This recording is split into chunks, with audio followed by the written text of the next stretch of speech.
The text from my sister said, Sleepy Hollow is BYOR. That made about as much sense to me as it makes to you. The first part was easy. Sleepy Hollow is the town cemetery of Concord, Massachusetts.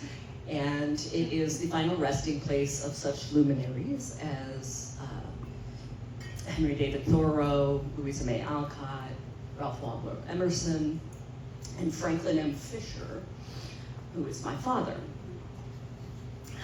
Being the town cemetery and being as old as it is, they expand from time to time. It's gotten very, very large. And so about 25, 30 years ago, during the last expansion, the Jewish community petitioned to put in a Jewish section of Sleepy Hollow Cemetery, and that's where my dad is buried. And it was November of 2019. I was on my first trip back to Massachusetts since my father's funeral. He had died in April.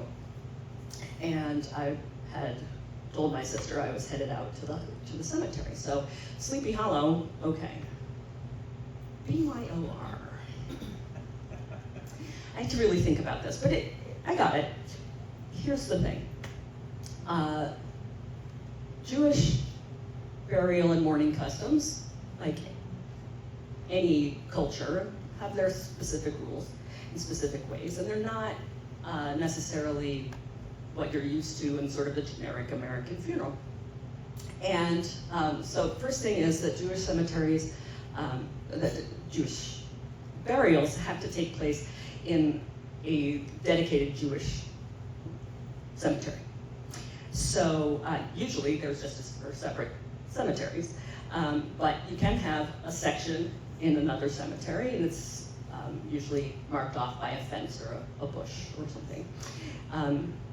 And all the graves face the same way. And we don't bring flowers. Instead of flowers, it's traditional to go, you say a prayer at the grave, and then you leave a rock on the gravestone, a little one. It stems from a time when, millennia ago, when tending to a grave meant putting big rocks on the grave to keep wild animals from digging it up. But now it's a symbol that you've been there, you paid your respects, and you care. And there's nothing so lovely as going to a cemetery where you know that no one from the family has been there for a while, and you go up to your loved one's grave, and there are rocks on it. Because there are people who just walk around and find the graves that don't have rocks and say the prayer for those people. So, but this being a general public cemetery, it wasn't set up the way a Jewish cemetery would be, because in a Jewish cemetery, if you look under the bushes or the trees or the edges of the paths, they're sort of ungroomed, and there are a lot of rocks, so you can just grab one. But this place is landscaped just the same as the whole rest of the cemetery, and there is not a single stone to be found on the ground. So when my sister said, Sleepy Hollow is BYOR, she was telling me, bring your own rock.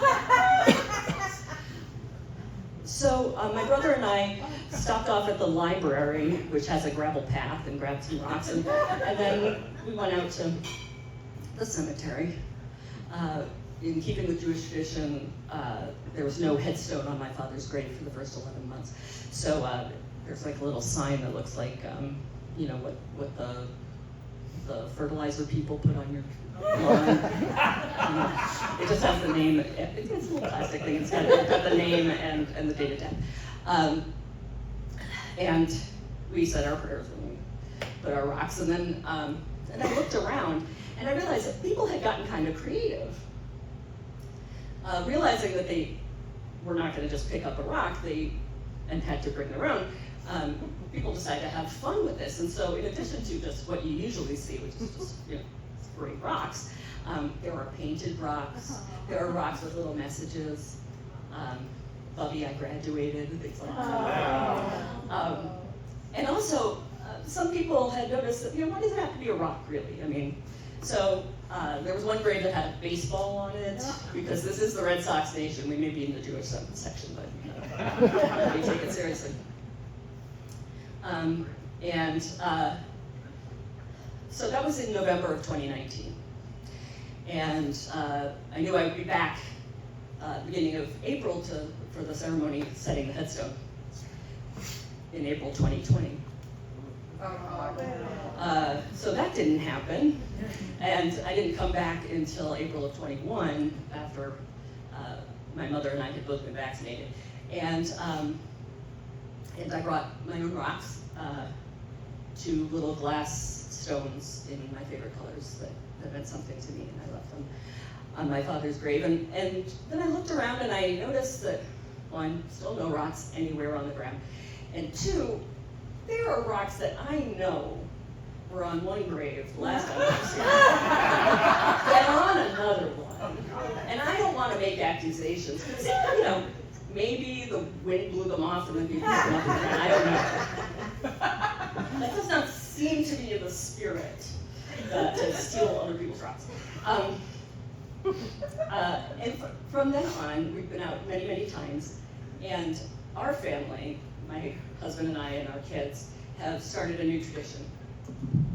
This does not want to stay with me. Started a new tradition, and that is, before we go out to the cemetery, we stop at Michael's, the hobby shop.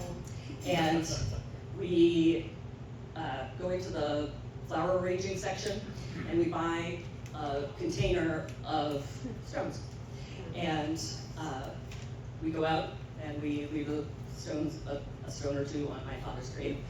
And then one of the kids takes the container and goes under one of the trees and scatters stones under the trees, so nobody else has to be light alone.